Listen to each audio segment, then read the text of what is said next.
Hola, ¿qué tal, amigas, amigos de Radio Fides? Bienvenidos, bienvenidas a nuestro programa Sin Concesiones, en el que cada tarde hablamos sobre temas de derechos humanos, de justicia. Hoy queremos hablar de un tema que tiene que ver con el derecho a la salud, de cómo el Estado, los centros de salud,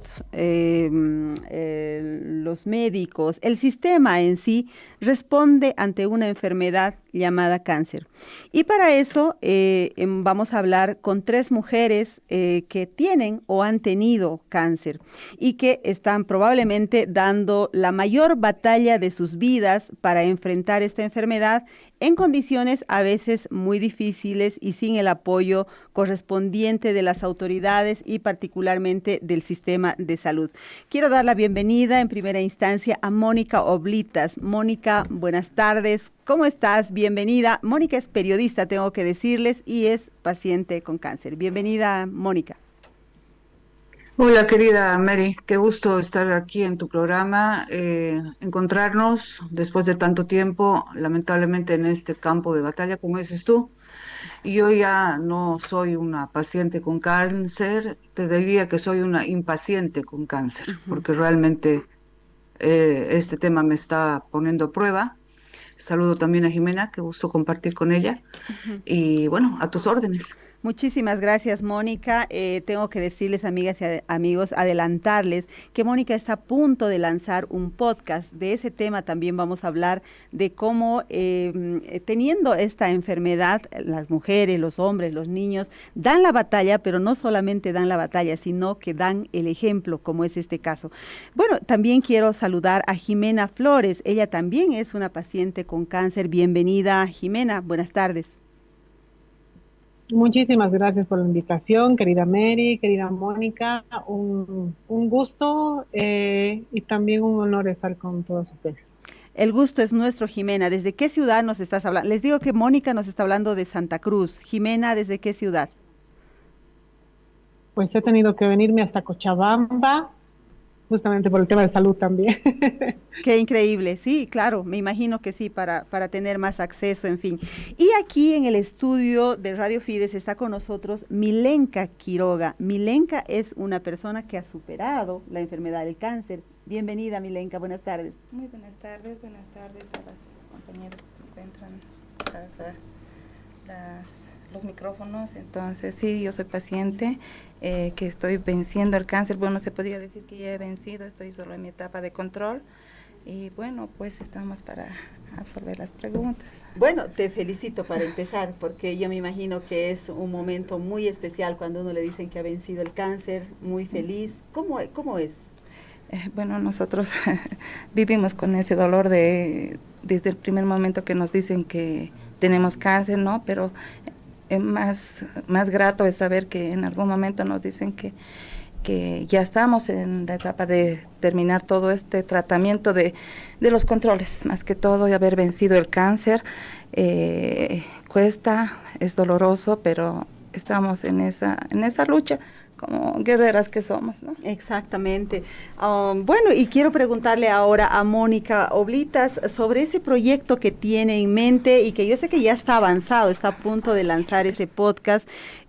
Cuéntanos, Mónica, ¿de qué se trata? ¿Qué se llama el podcast? ¿Cuándo sale? El podcast nace justamente bueno, la verdad es que cuando a mí me han dado la noticia ha sido devastadora. Lamentablemente, en mi caso, el cáncer que yo tengo no se cura, no puede entrar en remisión tampoco. Pero con esa noticia yo me quedé realmente devastada y me di cuenta que algo tenía que hacer. Eh, Sobre todo después de los 50 días de bloqueo, ¿no? De enterarme de la muerte de la niña Miriam, de la otra joven de 24 años que no llegó, la indolencia del Estado, el gobierno, las autoridades. Entonces se me vino a la cabeza hacer un podcast, primero como un tema más biográfico, te podría decir, como la forma que yo tengo de expresar lo que siento es a través ya sea de escribir o de hablar. Y, y bueno, y ya después empezó a tomar forma, hablé con la gente de Brújula Digital, Raúl Peñaranda me abrió las puertas y bueno, se va a replicar el podcast que sale este lunes, va a estar a través de mis redes con Que se joda el podcast y, ay, que se joda el podcast, que se joda el cáncer, así Que se se llama, jode el perdón. cáncer, así se No, llama el el podcast, ¿verdad? podcast no, que se joda el cáncer, así se llama, que se joda el cáncer y va a hablar de todo, desde sexualidad, desde amor, desde abandono, desde la pareja, desde la familia, desde los médicos, desde lo que significa vivir con esta enfermedad, que además a cualquiera le puede tocar. Nadie está libre de esto, nadie. Entonces, esa es la idea, ¿no? Así están haciendo el podcast. Sí, hemos querido empezar el programa hablando con esta de esta iniciativa porque nos parece maravilloso que en medio del dolor y de esa devastación de la que nos hablas del momento del diagnóstico, hayas decidido producir, que hayas decidido mostrar, no sé, darle a la gente herramientas para esta circunstancia que la vida les ha puesto delante. Pero claro, Mónica, me imagino que es algo muy difícil. Tú dices, me ha dejado devastada el diagnóstico. ¿Cuánto tiempo hace ya que eso ha sucedido? Bueno, a mí me diagnosticaron el cáncer en mayo del año pasado. Pasé por quimioterapias, he pasado por una operación. El cáncer que yo tengo es el pulmón y es un cáncer que es en base a una mutación. O sea, esta enfermedad realmente es perversa porque se mete donde no te imaginas. Y en mi caso, por ejemplo, ahora yo tengo metástasis ósea. Entonces, como te digo, estoy en un tratamiento para detenerlo por un tiempo, lo más que se pueda, pero no se cura. Mi cáncer no entra en remisión. Para mí es realmente muy difícil hacer este programa porque Mónica es mi amiga, no lo he dicho al principio, pero lo digo ahora. Hemos trabajado juntas como periodistas, hemos coincidido en la vida y claro, este tipo de noticias le golpean a uno, pero claro, obviamente a ella y a la familia es a quienes les golpea más, por supuesto, les golpea la vida entera. Así es que eh, estoy tartamudeando para hacer el programa. Mónica, te ruego que me disculpes. Es como No, que normalmente conduzco mis programas con fluidez, pero esta vez me está resultando un poco difícil, pero quiero abrazarte a la distancia. No, estoy aquí en La Paz, tú estás en Santa Cruz. Me duele muchísimo saberlo, pero a la vez también me llena de admiración saber lo que quieres hacer para dejar en el ecosistema toda esta enseñanza, esta compañía, esta empatía con la gente que también tiene cáncer, ¿no? Quisiera ir ahora, por favor, con Jimena para preguntarle a Jimena lo mismo que le pregunté a Mónica, cuándo le diagnosticaron, cómo fue cuando ocurrió eso. Bueno, lo mío fue ya hace casi 10 años atrás, y claro, fue realmente muy duro porque uno nunca se espera este tipo de noticias. Básicamente yo lo que siempre cuento, ¿no? Fue más o menos un año de descuido, o sea, de estar trabajando, que no sé qué, uno está en eso y los controlcitos los deja para mañana y para pasado y para mañana, y en fin. Entonces llegó un momento en que ya tenía que hacerme un control, pero encontré un bultito, ¿no? El bultito famoso. Y ya con los estudios que me hicieron era cáncer de mama. Entonces ha sido como un cambio en la vida, pero de la noche al día o del día a la noche, como uno tenga la perspectiva, no solamente para mí como paciente, ¿no? Sino es toda la familia. O sea, las historias que uno escucha es siempre cambios drásticos en la vida de las personas, que nunca son fáciles. Entonces, digamos, afortunadamente, creo que estaba yo a tiempo, entonces se logró operar, pero igual, ¿no? Uno tiene que entrar a las quimios, radios, ¿no? Todo lo que implica es el tratamiento. que es muy doloroso porque básicamente yo que recuerda ha sido más o menos 1 año y medio más o menos que uno está pues no, entre que está más o menos bien y entre que está muy, muy, muy mal por el tratamiento más que por el cáncer en sí mismo. Entonces, eso es no poder trabajar, no poder llevar adelante una vida normal, no poder hacer muchas, muchas, muchas cosas que uno hacía normalmente. Y como insisto, no solamente es para la persona que padece el cáncer, sino para todo el entorno. Entonces cambian muchas cosas. Las decisiones que se toman son totalmente diferentes a lo que hubiera sido en una condición, la llamaremos normal, ¿no? De salud. Entonces, muchos apuros, el tema económico también que es bastante pesado, la incertidumbre de no saber si el tratamiento está funcionando realmente, porque es como un sorteo, ¿no? Como decía Mónica, es bien cierto, a cualquiera le puede pasar y es algo que yo siempre he llamado como la lotería macabra. Es una lotería macabra que puede tocar a cualquiera, ¿no? Entonces, no es que uno siempre dice, ah, no, es que no se ha cuidado, es que de repente no estaba haciendo su dieta o ha comido demasiado de esto, ha hecho demasiado de aquello. O sea, realmente las condiciones pueden darse, pero finalmente está la situación de que simplemente puede ser genético, pueden tenerse que ver muchas cosas. Entonces hay esa vivencia que uno tiene, ¿no? Y bueno, ya estoy en esos 10 años con controles permanentes porque yo creo que hay que decir algo muy, muy cierto, que el cáncer realmente no tiene cura como tal, o sea, ningún paciente sale de repente de la última consulta del médico de estoy libre 100%.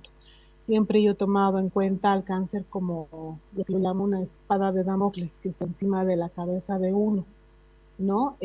Porque no sabemos, o sea, cada control, aunque sea anual, aunque sea, ¿no? Que está siendo bastante espaciado de repente ahora, siempre es una espada de Damocles, ¿no? Porque no sabemos con certidumbre absoluta qué es lo que va a deparar el futuro. Entonces, porque hay remisiones y hay remisiones, ¿no? Hay gente que tranquilamente puede vivir sin ningún síntoma de nada hasta el día de su fallecimiento por otras causas y otras que no, ¿no? Que retorna a los 5, a los 10 años. Entonces uno tiene que estar constantemente al pendiente de ese tema. Yo la verdad es que las admiro más todavía de saber todo esto que implica enfrentar una enfermedad como el cáncer. Mónica lleva 1 año, un poco más de 1 año, sabiendo que lo tiene y luchando, y tú 10 años, ¿no? 10 años. Enfrentando la enfermedad. Luego vamos a hablar de cómo sucede eso en Bolivia, cuáles son las limitaciones, en fin, pero ahora quiero hablar con Milenka sobre su caso. ¿Cuánto hace que supo que tenía cáncer? ¿Cáncer a qué es o era? No sé cómo hablar, si en presente, si en pasado, ¿no? Bueno, pues lastimosamente, como las compañeras indican, ¿no? Siempre aparece un bultito, ¿no? Un bultito el cual a veces nos preocupa, o no ha sido tal vez mucho descuido, pero en mi caso ha sido tal vez negligencia de los centros de salud que no me derivaron inmediatamente al hospital, pese a que yo solicité muchas veces. Se me puso la traba de que yo anteriormente tenía un seguro en la caja, pero pese a eso hice dar de baja ese seguro, pero ya era un poquito demasiado tarde, ¿no? Entonces, bueno, yo tuve que acudir, y en este caso yo también tenía el cáncer de mama. Sí, me realizaron una mastectomía radical de mama. Entonces, bueno, avanzó bastante, estaba en una etapa 3A, 3B, que es un poquito riesgosa, ¿no? Ya me decían que inmediatamente me tenía que someter ya a todos los tratamientos, más que todo la quimioterapia, que fue fuerte, muy, muy, muy dolorosa, se podía decir, ¿no? Porque no sabemos a qué nos vamos a enfrentar cuando comenzamos un tratamiento, ¿no? Y creo que todas las pacientes que estamos en esa incertidumbre, ¿qué va a ser posterior? No hemos comenzado así. Mi cáncer ha sido ya confirmado en 2023, ¿no? 2023 que que también en ese año me tuve que hacer la quimioterapia a principios de año y bueno, me hicieron la cirugía fines del 2023 y posterior el 2024 continué con mi radioterapia y bueno, pues lastimosamente a veces trae secuelas, vivimos con dolor, con molestias, es cierto, no como dice Jimena que el cáncer no es curable, ¿no? Y es cierto, pero se supera etapas donde nos dicen ya no tienes el cáncer, ¿no? Pero también nos dicen puede volver, ¿no? Puede volver si no realizamos los controles respectivos nosotros, porque estamos entre 3 meses o cada 6 meses o cada año que tenemos que estar constante con los médicos, realizarnos tomografías, otra serie de estudios para ver si no ha aparecido, no ha vuelto el cáncer o si no ha saltado a otro lado. Entonces, vivimos también bajo se podía decir, esa preocupación que no podemos decir, estamos libres totalmente, pero cualquier rato puede volver, nos dijeron, ¿no? Entonces, por eso también los médicos nos hacen las respectivas recomendaciones en cuanto a alimentación, en cuanto a cuidados.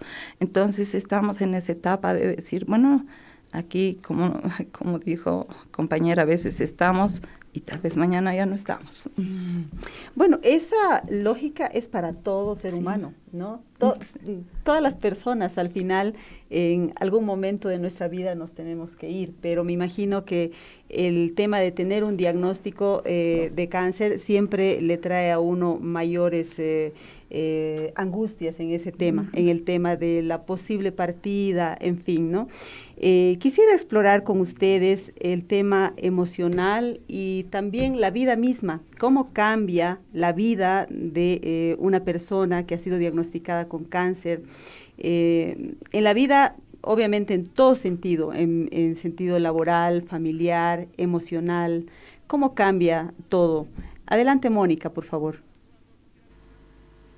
Bueno, en mi caso ha sido un giro radical, ¿no? Porque eh, yo, obviamente, cuando me enteré, la verdad es que se me cerraron las puertas, las ventanas, todo. No encontraba una salida, no. Pero yo tengo 2 nietos que son hermosos y tengo un hijo maravilloso que me dan muchísima fuerza. Entonces, ha sido por ellos que yo me he sometido a la quimioterapia, el tema de la operación. Como te explicaba, mi cáncer es una mutación genética. Entonces, bueno, todos los cánceres empiezan por alguna célula fallada, pero en mi caso, como es una mutación y todo, no tiene la posibilidad ni ya de quimioterapia ni nada de eso, pero tú misma lo has dicho, Mary, todos nos vamos a ir, todos. O sea, esa es la regla de cualquier ser con vida, que algún momento se va a morir. Y eso yo lo tengo clarísimo y la verdad yo no le tengo miedo a la muerte, pero sí le tengo miedo a hacer sufrir a los que amo. Más que mi propio sufrimiento, a mí lo que me preocupa es el sufrimiento de los seres que yo amo. Ya, en mi caso estoy enfrentando y Jimena y Milenka no me van a dejar mentir. O sea, esta enfermedad no solamente te desgasta emocional y físicamente, sino que te desgasta económicamente. Es terrible cómo gastas, aunque tengas seguro, aunque lo que sea. ¿Me entiendes? Es terrible como te pelan los médicos acá. La medicina aquí realmente es muy poco empática, pero eso lo vamos a hablar después, como decías tú. Y bueno, estoy con el tema económico, la separación de mi matrimonio, eh, y el miedo constante a que algo me pase a mí que haga sufrir a mi hijo o a mi madre. Yo tengo la suerte de tenerla viva todavía, entonces eso es más que nada, ¿no? Es la parte emocional, es bien complicada por ese lado, ¿no? Y la incertidumbre, eh, pero bueno, es un día a la vez, es la única, es un día a la vez. con el cáncer es así. Claro, y me imagino que uno empieza como a pensar, a valorar cosas que de la vida que antes no valoraba, tal vez, Mónica.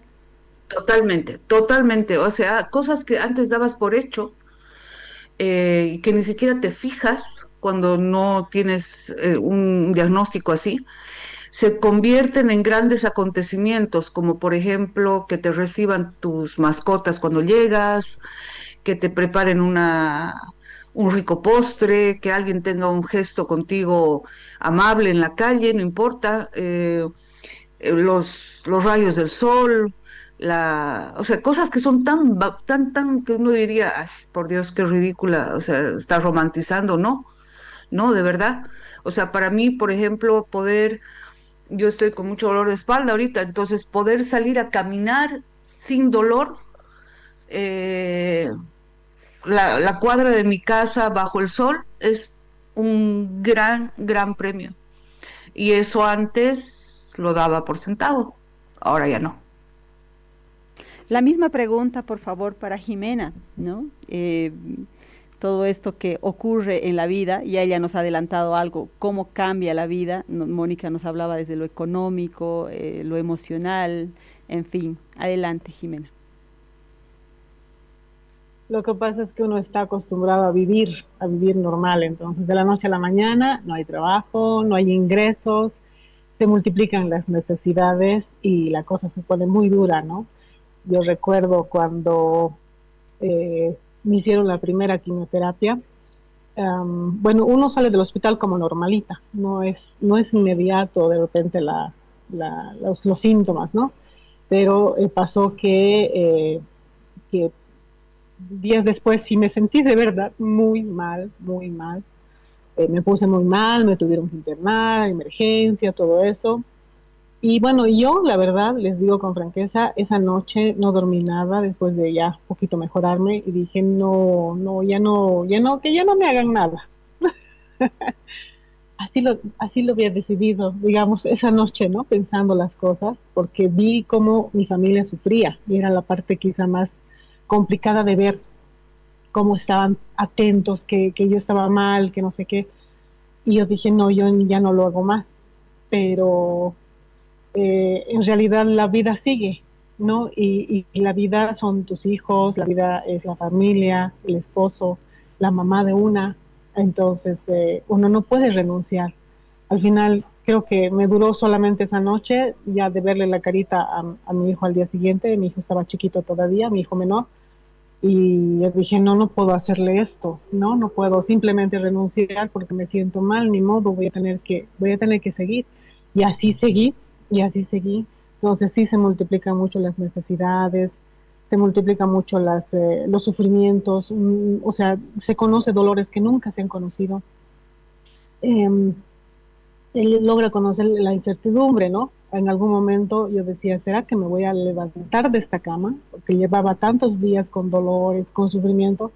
Yo pensaba, ¿será que me voy a poder levantar de esta cama? Y cuando por fin lo lograba, decía, ay, qué tremendo esto. El simple hecho de levantarme de la cama y poder dar unos pasos sin caerme, sin sentirme mal. Entonces, sí, la verdad que la perspectiva de la vida sí cambia y de la manera más dura, ¿no? De la manera más perversa. La Te verdad que sí. sientes, te sientes cómoda con esa etiqueta que solemos decir en la sociedad, las guerreras? ¿Te sientes cómoda o es que a veces no Yo quieres no, ser guerrera? no. Lo que pasa es que yo creo que más bien cuando a uno le dicen que es un guerrero o guerrera, sí es una etiqueta que es muy pesada, porque en realidad la persona que está luchando contra el cáncer, como dice pues Mónica, además un día a día, entonces no estamos librando realmente una guerra, es algo que no tenemos tampoco más opciones, tenemos que vivir, o sea, tenemos obligaciones, tenemos esa necesidad de cumplir también con nuestra familia, no simplemente dejarnos ir. Entonces, eso nos hace que todos los días pues tengamos que luchar, hacer lo mejor que se pueda, ¿no? Entonces, cuando nos dicen guerreros, que ustedes, que la batalla, que no sé qué, yo de verdad me siento un poquito mal porque sí es un mote demasiado pesado, una cosa demasiado pesada para llevarla. O sea, ya llevamos la enfermedad y que nos pongan Entiendo. algo como eso, que es un poco como mucho. Te entiendo, y la verdad es que para nosotros que estamos del otro lado ahora, todavía, digamos, sin un diagnóstico tan terrible como es el tema del cáncer, es también complicado, ¿no?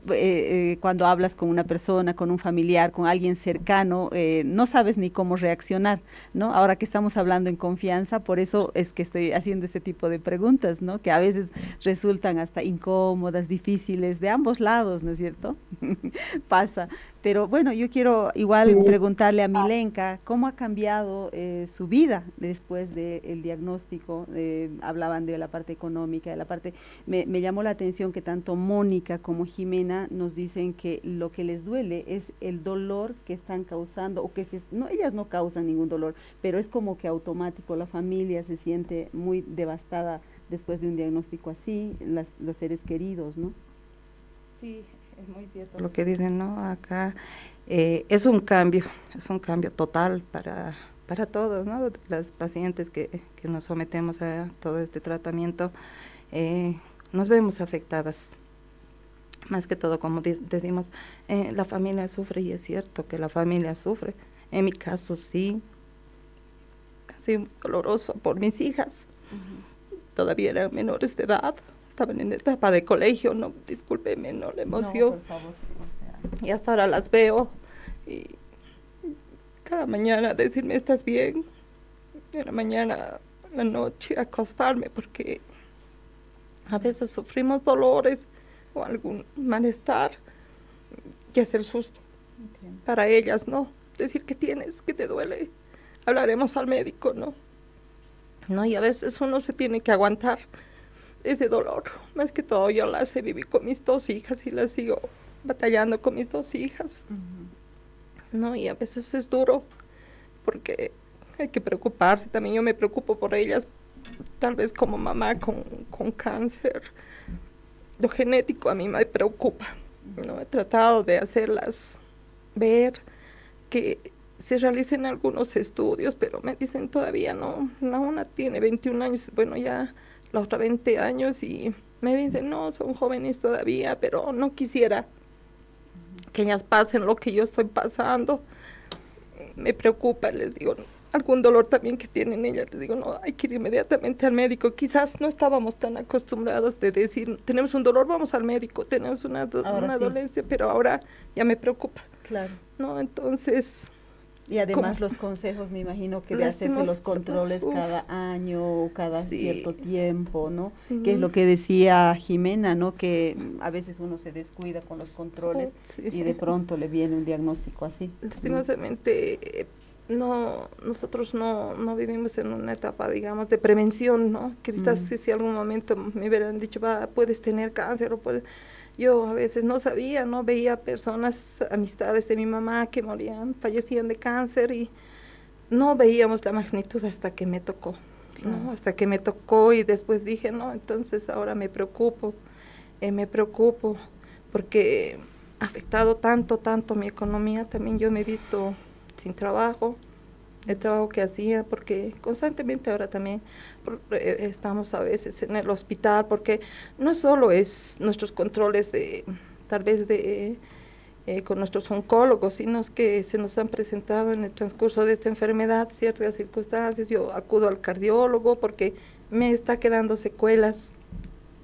Me ha crecido el hígado, me ha crecido una de la aorta, entonces voy a cierto, ¿no? Entonces, al parecer tengo principios también de diabetes, entonces se ha ido complicando a veces, ¿no? Y uno dice, va al médico y dice, ¿ahora qué me van a decir, no? Claro. ¿Qué más me va a tocar o enfrentar, o tal vez qué más va a aparecer en mi vida, ¿no? Entonces vivimos también bajo ese temor, lastimosamente. Entiendo, Jimena. Digo, Milenka, Dios. Bueno, yo quiero contarles que Mónica, en el marco de este conflicto que hemos vivido en los últimos días en Bolivia, en realidad 2 meses, diría yo, en los últimos 2 meses, ha escrito cartas, ha escrito una carta al expresidente Evo Morales y otra carta al presidente Rodrigo Paz, porque como ustedes saben, no podían circular las ambulancias y hemos tenido, al menos que sepamos, 2 casos de pacientes con cáncer que han fallecido porque no han podido llegar a sus controles. Y Mónica ha escrito estas cartas, yo solo les voy a leer un pedacito y luego le voy a dar la palabra a ella. Este es un párrafo de la carta dirigida a Rodrigo Paz, dice: si algo me ocurre a mí o a cualquiera de los miles de pacientes con cáncer que dependen de carreteras transitables y de un sistema de salud ya colapsado para seguir viviendo, la responsabilidad no recaerá únicamente sobre quienes bloquean, también recaerá sobre usted, porque ellos provocaron la crisis, pero usted tenía el deber de impedir que llegara a este punto. Y también está la carta a Evo Morales, que estaba identificado como uno de los principales impulsores de las medidas de presión, y dice: sabe, don Evo, el cáncer no suspende su avance porque haya bloqueos. Las metástasis no hacen una pausa porque alguien quiera volver al poder. Las células tumorales no negocian, tengo cáncer. Mónica, escribiste estas cartas, ¿en qué momento, qué sentiste para desahogarte con la tecla al momento de escribir estas cartas? Lo has dicho tal cual, desahogarme con la tecla, exactamente. O sea, la bronca de la impotencia, de la rabia, de saber que quien supuestamente debe cuidar de sus ciudadanos, que es el Estado y en este caso el gobierno particularmente, simplemente estaba pidiendo un diálogo que estaba costando vidas a gente inocente. Eso fue lo que más la pasividad de Rodrigo Paz, su, su impavidez, o sea, el hecho de que él pedía diálogo sentado, me imagino, en el palacio, sin tener que estar viendo, sin tener que estar viviendo la angustia de un padre que no puede llevar a su hijo a la quimioterapia, o de una madre que tiene a su hijo en una ambulancia y se está muriendo, o de una mujer que quiere no dejar a sus hijos huérfanos y que para eso tiene que llegar a su tratamiento. Y obviamente en el caso de Evo Morales, yo a Evo Morales le tengo un resentimiento de hace muchísimo tiempo. Creo que ha sido que él es un cáncer para el país. Eso es lo que yo creo, que él es un cáncer para el país. Y lamentablemente, como lo pongo en la carta, nosotros hemos tenido 20 años para detectarlo y no lo hemos hecho. Eh, ¿Cómo erradicarlo? No sé. No sé si se puede hacer una quimioterapia en el Chapare, pero sí sé que este estilo de personas, este estilo de ser humano, perdón, es realmente tan egoísta y tan dañino y transparenta y es el equivalente al estado este que hace que los pacientes con cáncer como nosotros no solamente tengamos que vivir lo duro de la enfermedad, sino que también tengamos que peregrinar yendo a un seguro, a otro seguro, que pongan el papel que no te cubren esto, que por qué te haces esto. O sea, no, en lugar de hacerte más fácil de allanarte el camino, es como que quieren hacer la ley de la selva para ver quién va a resistir y quién va a sobrevivir, que sea el más fuerte y los demás que se mueran. Y, y es muy duro, la verdad es que es muy duro. Y yo quería, antes de que pasemos con Jimena, cuando le preguntabas a ella el tema de Guerrera, a mí también es una cosa que me sacude mucho. ¿Por qué? Y ahora ya lo sé como periodista también. Guerrero es aquel que escoge su lucha, es aquel que va a la guerra porque sabe cuál es realmente su adversario y lo quiere enfrentar.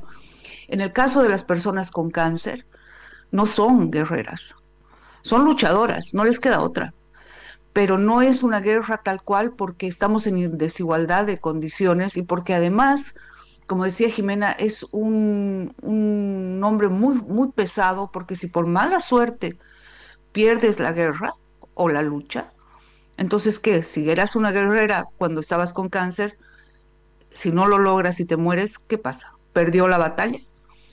Yo creo que la batalla no se pierde, ni aunque te mueras, porque la sigues luchando hasta el último día en el que estás vivo. Ahora, Mónica, hablaremos, empiezo también contigo, porque ya hemos dado paso a ese tema de cómo está la atención del cáncer en Bolivia. Tú mencionabas en estas cartas, sí, y en otra entrevista que diste que solamente hay 4 equipos de diagnóstico y que solo funciona uno. ¿Cómo es la cosa? Cuéntanos, por favor, Mónica. Bueno, nuestra atención es paupérrima. El hecho de que seamos el penúltimo país en la lista en control de una enfermedad que es prevenible y que se puede,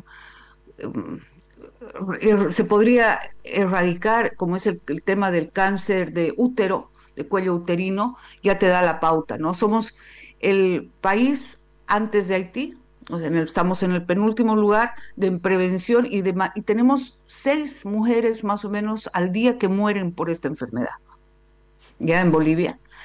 Y eso es terrible, porque es una cifra muy alta y no debería ser así.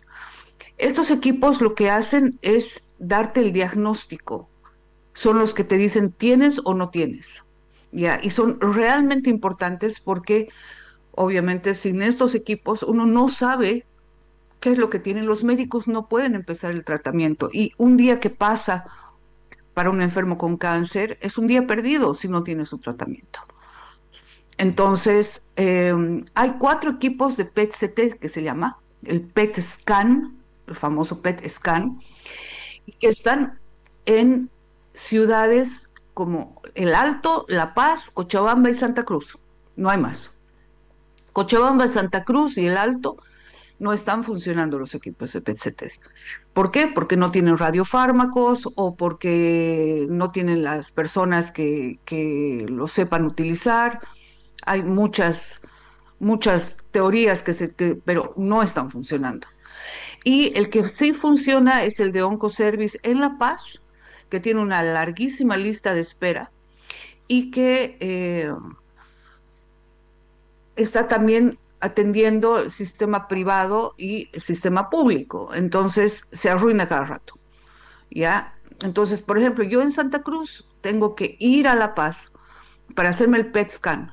Eso implica gasto de pasajes, alojamiento, etcétera, etcétera. Y no solamente eso, también es encontrar un espacio en la agenda para que puedas entrar. O sea, realmente yo te digo, Mary, sin ir muy lejos, el, en Santa Cruz atienden a más o menos unos 180, 200 pacientes promedio al día, lo que me decían, y hay 33 camas. O sea, yo he visto a la gente tirada en el piso, recibiendo quimioterapia sentada en el piso.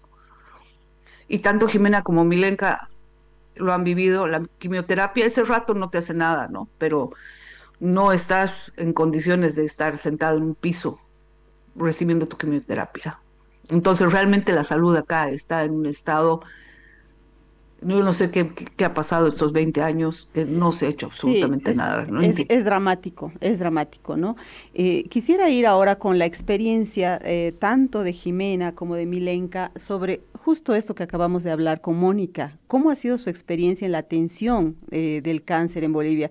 Por ejemplo, Jimena nos decía que tuvo que cambiarse de ciudad, ¿no? ¿Qué implica eso? ¿Por qué se cambió? Etcétera. La experiencia de cada una, por favor. Jimena.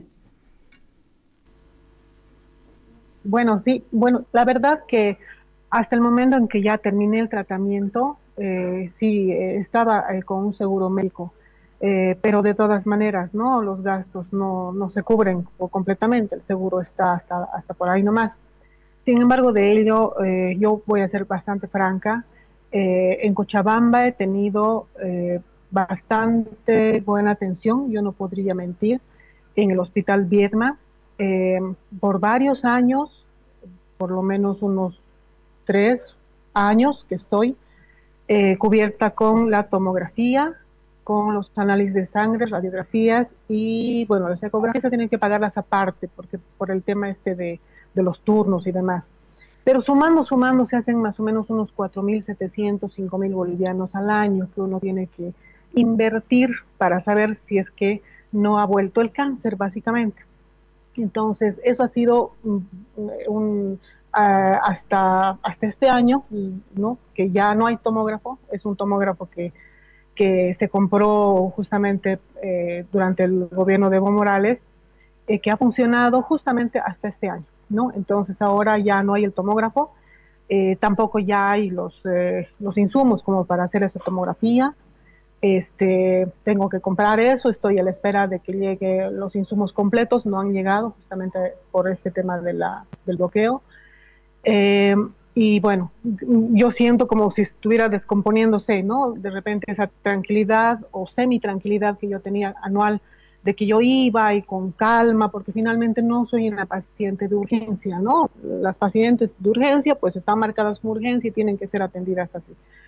Entonces, en mi caso, era con calma, iba a mi oncóloga, que también es del Viedma, ¿no? Me daba las órdenes y yo accedía a ese servicio, pero lamentablemente desde este año ya no hay tal, se ha arruinado el tomógrafo y dicen que no hay hasta ahorita ningún viso de que se solucione.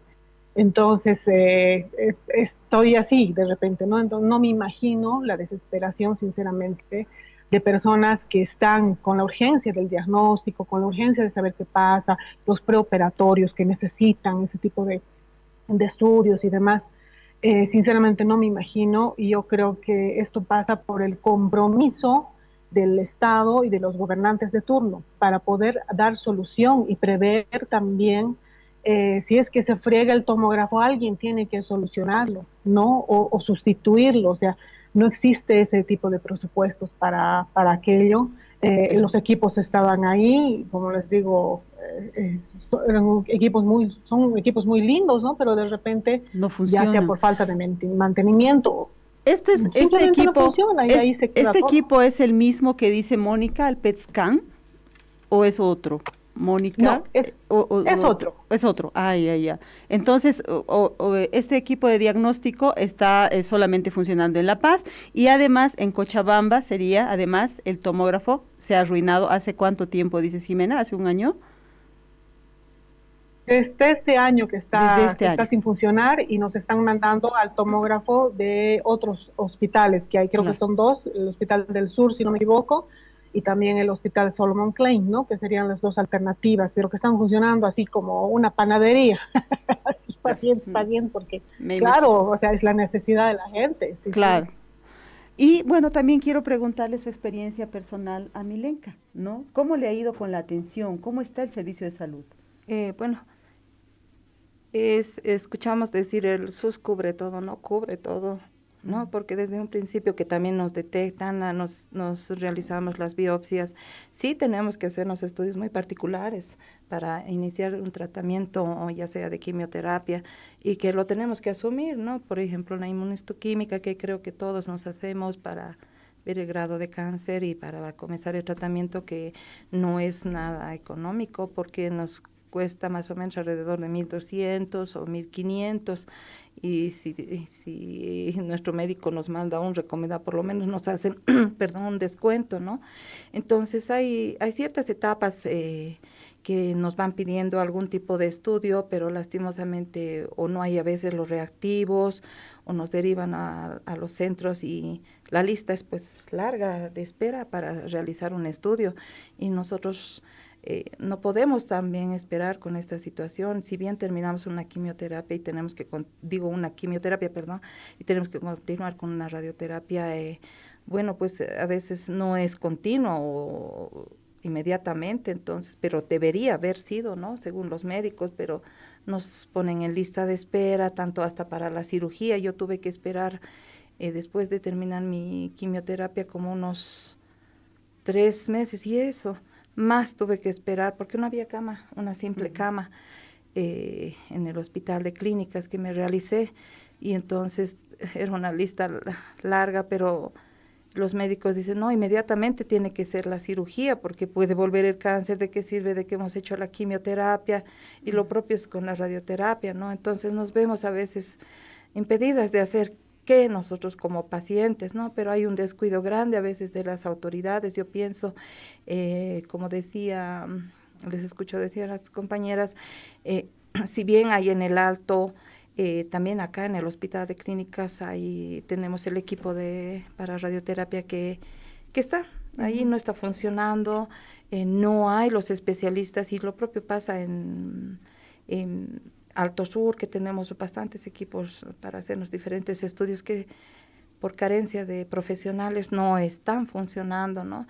Nosotros también como pacientes, no hace mucho, deben ser 2 semanas que también en estos conflictos hemos hecho un pronunciamiento con la Asociación de Personas con Cáncer y Familiares Bolivia, afueras del hospital, ¿no? Tuvimos que ya hacernos, tal vez, escucharnos a raíz de estos fallecimientos más que todo dolorosos, ¿no? Porque en sí los pacientes nos encontramos, como se dice, de duelo, porque no solo han fallecido 2 o 3, recién hemos visto reportes en el hospital, porque he estado esta semana, ya no han llegado pacientes, no han llegado, que han fallecido en casa, estaban con cuidados paliativos, no han podido llegar las doctoras, ya sea en las ambulancias que van a domicilio, por falta ya sea de gasolina, diésel para las ambulancias, y también por este problema de los bloqueos, entonces tampoco han podido traerlos a los pacientes,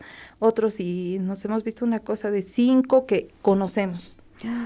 ¿Al margen de estos 2 al margen, sí, al margen, estamos hablando de 7 más total, sería, ¿no? Que no han podido llegar y supongo que nos van a avisar los familiares más que ya han sido más, porque a medida que vamos preguntando, habíamos hablado con las doctoras de cuidados paliativos y nos dice, esta pacientita no ha llegado, dice su familia nos ha avisado que ha fallecido, entonces hay cierto descuido. Nosotros tenemos un programa del cáncer que quizás el anterior gobierno por lo menos se movilizaba, pero ahora vemos que no está reactivando, no nos están colaborando.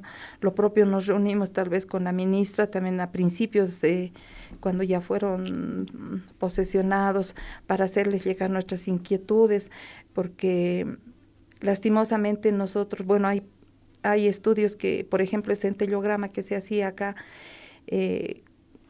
se cubría con parte se compraba el servicio, ahora ya no, nos han quitado ciertos estudios esta actual gestión. No sé, no entendemos por qué. O sea, no ya no quieren asumir el gasto, ¿no? O sea, tienen que pagárselo ustedes. Ahora sí se están cancelando, pero imagínense, llegan pacientes siempre de escasos recursos, claro, porque el cáncer no escoge, ¿no? Si tienes tu dinero o no tienes, más que todo de provincias, más que todo de los yungas. Entonces cada día es una sorpresa. Hay pacientes que están llegando recién a poderse programar, entonces nos vemos pues nosotros impedidas. Ya lo hemos hecho el reclamo mediante cartas e incluso ahora hacia el gobernador, a sedes. Como pacientes estamos sumamente preocupados porque vemos el dolor, llegan pacientes en un estado tan crítico que a veces no había ni silla de ruedas, que dice que se ha arruinado, otros dicen que se lo han llevado.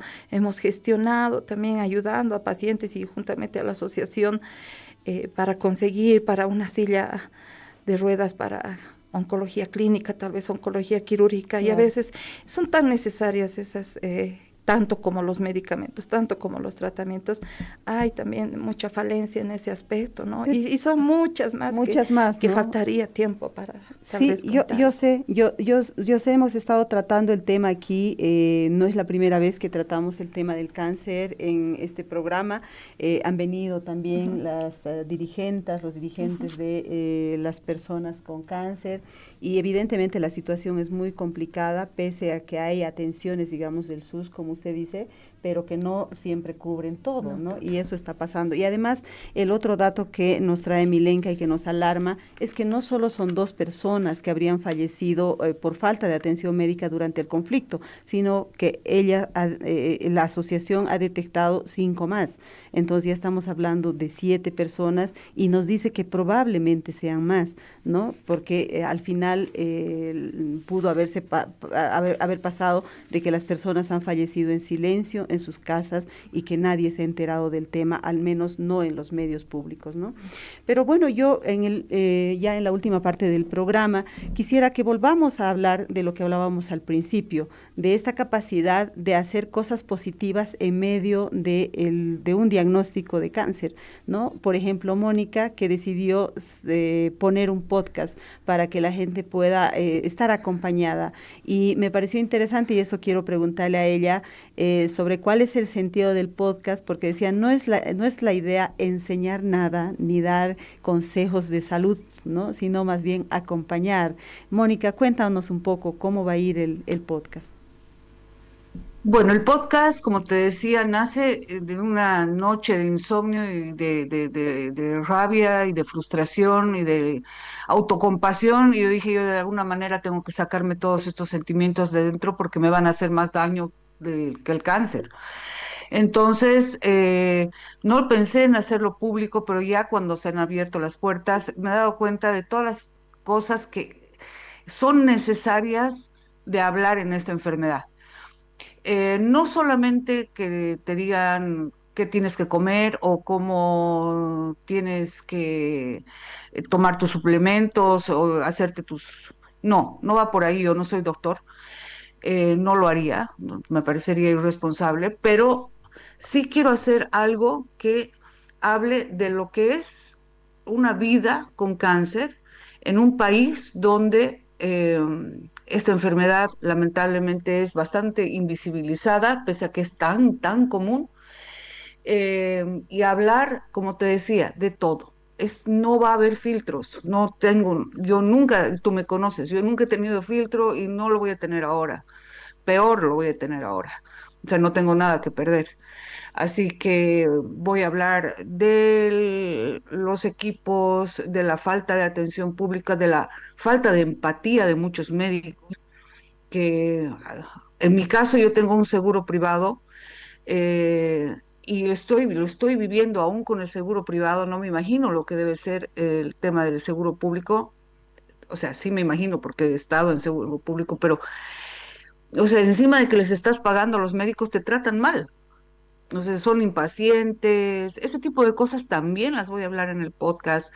Voy a hablar sobre la muerte, voy a hablar sobre la espiritualidad. Hay tantas cosas por hacer y estoy muy feliz porque una de mis primeras entrevistadas va a ser una mujer que también ha superado el cáncer, que es Erika Ebel, la pintora. Ya, y su forma de ver el cáncer la ha hecho crear incluso una colección de pinturas. O sea, es como que cuando estás más apretado, te exige tu misma fuerza de supervivencia hacer algo. Y en mi caso es el podcast. Quiero escuchar ese avance, porque hay un avance que Mónica ya ha puesto en las redes sociales para que todos sepamos de qué viene ese podcast. Adelante, por favor, con el avance. Nos están dando unas lecciones maravillosas hoy, o sea, increíble que yo empecé tartamudeando en este programa y estoy ahora como diciendo, no, ellas son capaces de hacer todo eso, o sea, eso me parece maravilloso. Quiero ir ahora, por favor, con Jimena para preguntarle qué está haciendo en este momento de su vida. Igual vamos a ir después con Milenka. Bueno, Meritita, en lo personal estoy tratando de vivir en estado zen. No se puede. Por eso digo tratando. En este país no medio difícil. Complicado. Pero uno trata, ¿no? Trata de alejarse de las toxicidades que nos envuelven. Y bueno, a nivel público, digamos, ¿no? Tengo mi cuentita de TikTok, una cuenta de Facebook, donde a veces también abordo este tipo de temas. Y hay un proyecto que estamos planificando ojalá junto con la Asociación de Pacientes con Cáncer de Cochabamba, que se trata de la fabricación de unos corazones muy especiales, en forma y en fondo, ¿no? Son unos corazones que las mujeres con cáncer de mama, especialmente las que se realizan la operación, utilizan debajo de la axila, ¿ya? ¿Por qué es esto? Porque produce mucho dolor después de la operación. Entonces, esto como que alivia un poquito, ¿ya? Entonces, estamos con ese proyecto. Esperamos que ya en los próximos meses ya tengamos las unidades listas para poder hacer la promoción de estos corazoncitos.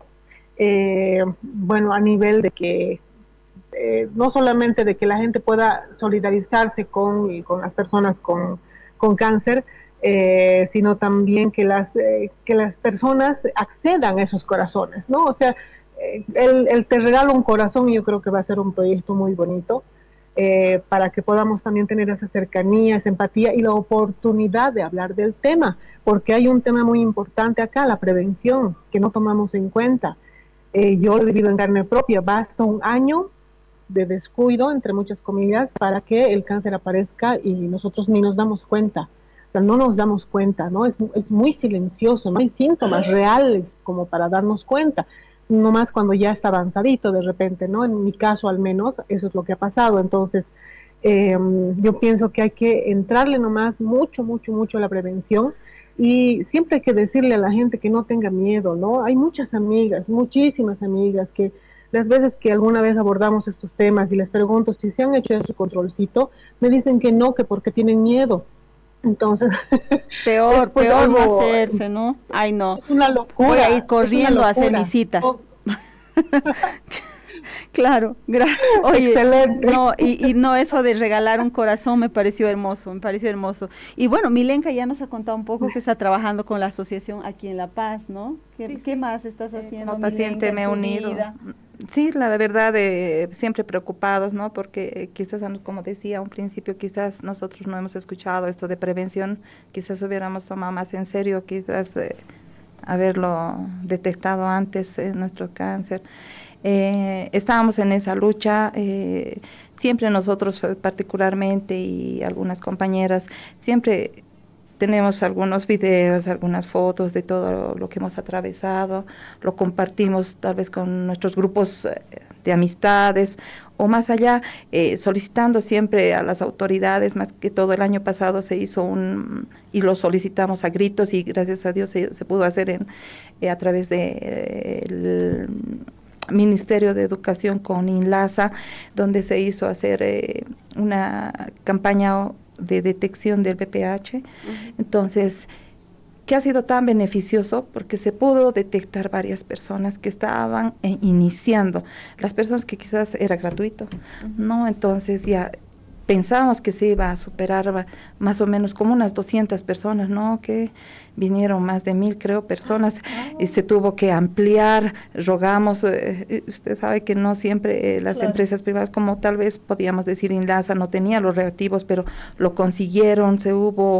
Hubo esta ayuda más bien también de la viceministra el año pasado, que se coordinó, como tenemos que decir a ratos, tenemos que pedir esto a gritos para prevenir más que todo, ¿no? En algunos pacientes, y trajeron familias, se vino la cuñada, y bueno, estábamos tan gratificadas con esta situación, pero también a la vez un poquito más porque había personas que ya estaban con cáncer, pero se detectó a estas personas que quizás si no hubiera habido tal vez ese tipo de campañas, ¿no? No hubieran salido, ¿no? Nosotros para someterse. Y constantemente estamos, hay alguna campaña y replicar tus grupos, claro, para lograr que más personas. Y la verdad que acuden si hay este tipo de campañas, porque al enterarse que son gratuitas, ayuda. Claro. Favorece en cierta forma, y siempre estamos en esa. Este principio también ya hubiéramos pedido, ya la hemos pedido a la directora nueva que es de INLASA que vuelva con esta iniciativa, más que todo es para detectar el cáncer de cuello uterino, ¿no?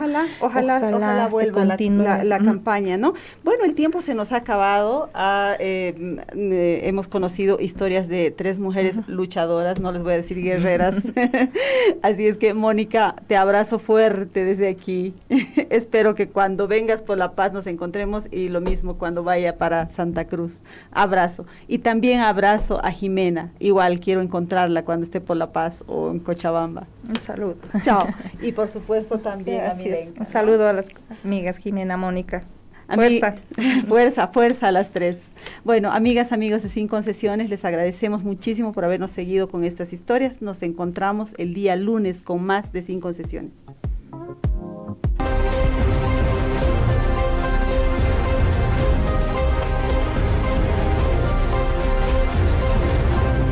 Sin Concesiones, con Mary Vaca.